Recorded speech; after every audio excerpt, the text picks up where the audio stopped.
Welcome back to another disc golf video. I'm actually out playing Renaissance Gray right now because this is the course that kind of derailed me during the Charlotte Amateur Championship. I shot +3 here when I was negative at all the other ones. So I am back out here to play it now that I've played it and know all the lines and everything, and we're gonna see if we can do a little bit better. So yeah, let's go ahead and get into it. All right, so this first shot right here is 234 feet down on that tree line, and I'd never thrown this shot before, and I got within like 25 feet but just missed my putt. I throw my Justice on a flex line to get down there, so we'll, because 235 is pretty good. It's not too big of a pump with this, but it's still a throw.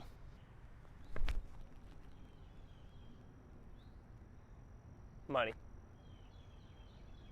A little bit short. So as I walk down to my first shot, I just want to thank you guys for hanging out as per usual with me as I play.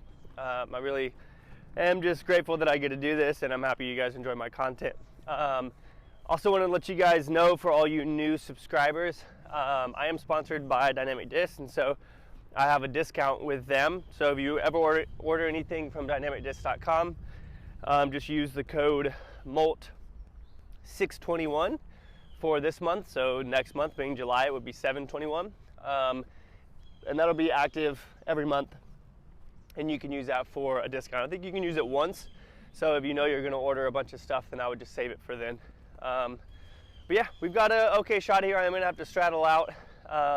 This wasn't as good as my shot during the tournament, but I did get a 3 on that one anyway, so we'll see how we can do. Yeah, so I came up about 30 short here. But honestly, while this does feel like a pretty difficult shot, I've made putts like this.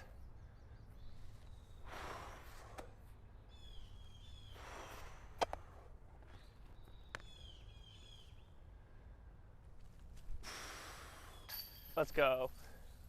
I could have made putts like that during the tournament. Woo! Okay, so hole 2 here is a par 4.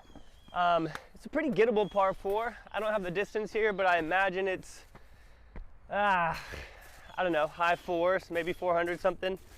I'm gonna throw my new Sapphire here kind of straight at this tree, the big one down there, and hope that it drifts a little bit right and then pushes down into the gap. Oh, that's money. Yeah, that's sick. All right, so this is a pretty big putt here. Somewhat similar to the one that I had during the tournament. I was just over to the right side here. So we'll just give this a bid and still end up safe enough to grab the birdie on this one. Oh my gosh, do it.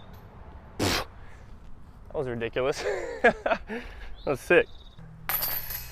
All right, there's another birdie. So this hole right here, it's only 266 feet. Obviously that gap is a little bit challenging. I went a little bit long of it in the tournament, hit the cage coming back on probably a 25-footer. So I don't want to go long this time. Throwing my keystone here, try and keep it straight at it.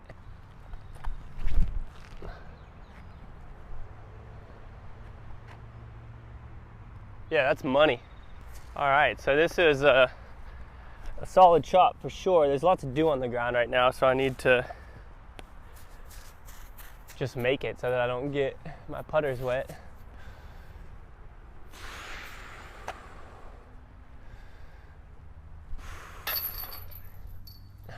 Three birdies in a row.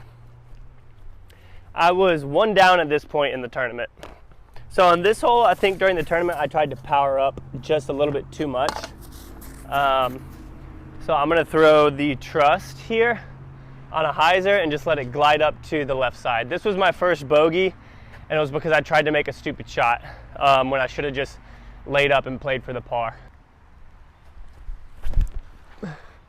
Push. Might be a little cut off, but that's better than the other day. Now there's one tip that I can give you guys, and that is to play to your strengths. You guys know I love throwing like flex forehands with the Justice, and those are easiest from the left side of the fairway, depending on obviously how the fairway goes. On this fairway, being on the left is better than being on the right for that shot. So my goal off the tee needs to be getting to the left side of the fairway so that I can have a more confident upshot to help me possibly get a birdie. Okay, so this is kind of a tight shot. I'm actually going to use my newer Justice here because I want the disc to dive pretty hard towards the right once it gets up there around the corner. My old beat-in Justice will push a little bit too far left. So we're probably about 180 here. So just going to give this some good anhyzer out of the hand and let it finish down to the right for me. A little short. Yep. So I was just a little bit short. I should have given it more anhyzer and kept it a little bit lower. Obviously that's the trust. But yeah, so that's still all right. Still gonna be able to get at least a par. So as you guys can see here, this is where smart golf comes in.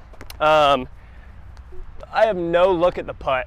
There's a gap right there for the backhand, and there's kind of a little sidearm gap right here. But honestly, I think I'm gonna go right through here at the basket just for an easy par. Whoa, why are you throwing that so far, big guy? All right, so we're 3 down right now. This is for a par.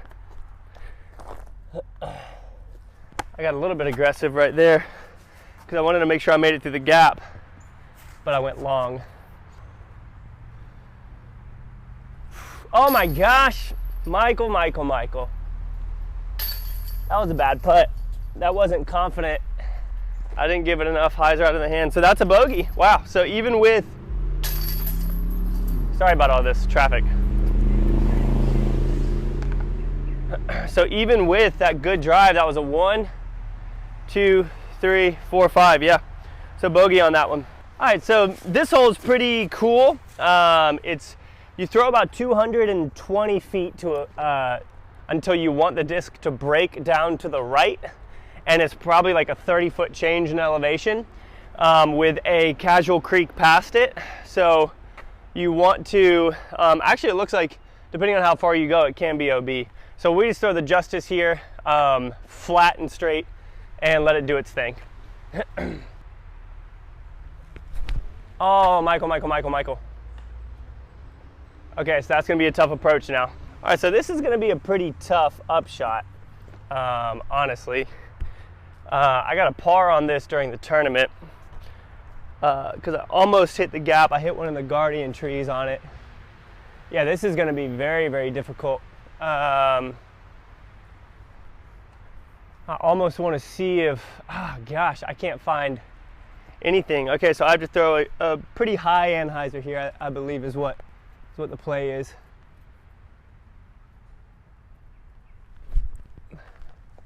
Push. Okay, that was actually a disgusting shot. You guys probably couldn't see that, but that should give us a look to save par. So here's what the fairway ends up doing. You throw it from there, it comes down and goes straight down. I'm a little bit over on the right, so this might be kind of difficult. All right, so we'll play this one by ear right here. I do want to give it a run because the angle that I have, it does give us a little bit of room behind the basket to where I shouldn't have to worry about it. And since I'm more of like a push putter, I'm like a push and a spin, I don't have to worry about it spinning way too far past. I do have to worry about this gnat in my eye, however, which is super fun. Okay. Got my aim point.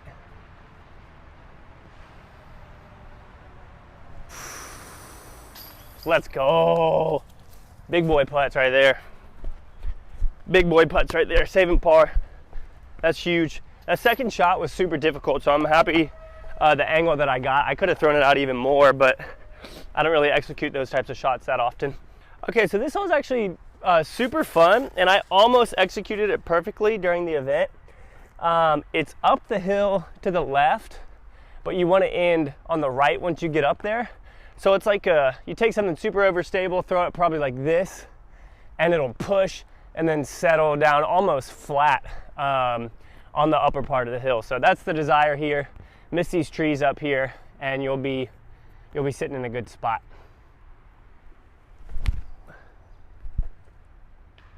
A little bit too much angle on that. Okay, so we actually have a look at the basket here, which is good because during the tournament I had to lay up. Only thing is I do not want to come up short and hit the cage and roll down this hill. So this is going to be a bigger bid. Almost aiming for the band, expecting me to drop a little bit short. Yeah, that was a solid run. A little bit to the right, height, speed, everything was right. My aim was just off. So par in this hole is pretty good. Honestly, you have to hit your line perfectly off the tee to have any shot at a birdie.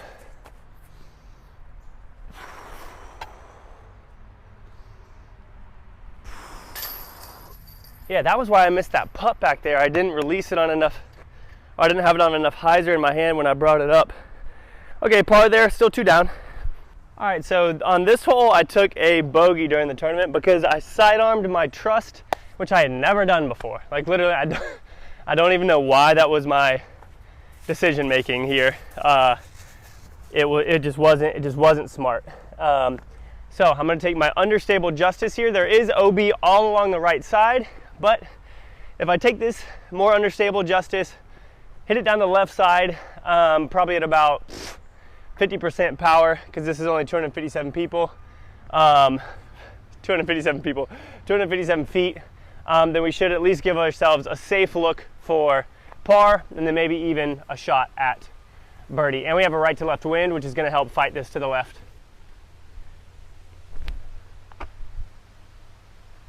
Sit down, hit something. That might have gone OB long, but I can putt from there and still save par. Let's freaking go, guys. Gosh, that was super close. I must have hit one of this little barricade or whatever, but we're in by about 3 or 4 feet here, which is sick, because like I said, during the tournament, we got a 4 on this.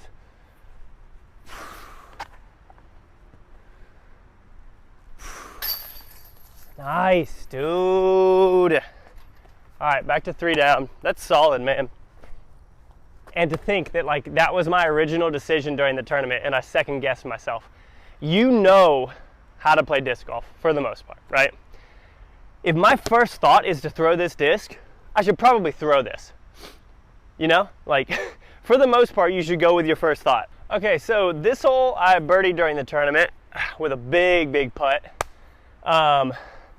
You want to go pretty overstable because it's almost like a horseshoe. And once it runs out of speed, you want your disc to kind of die down to the right. So I'm gonna throw this felon on a hyzer, but aim towards the left and just hope that it filters all the way through.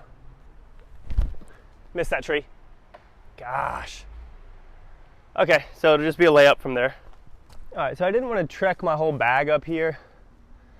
So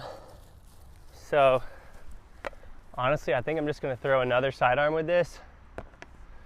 Keep it kind of high. Filter down. Filter down. That's going to be a big putt. That wasn't a smart play. All right, now if you've ever seen a death putt, this is it. This is the death putt. Oh gosh. All right, just hit the basket at least.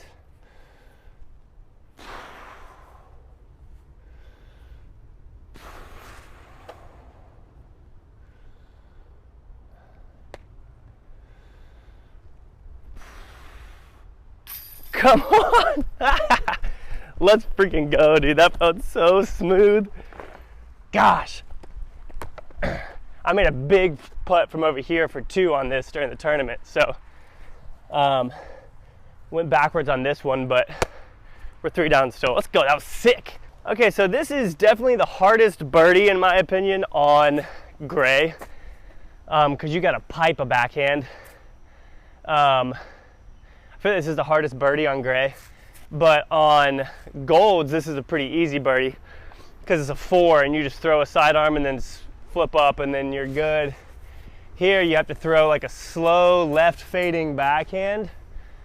So I might throw my Sapphire because if I can pump it and we'll still have room down by the basket. There's like a backstop and everything that'll help it out. So I'm gonna try and throw this flat, aim to the left, knowing it'll flip up just a little bit. Fight through all that? Okay, yeah.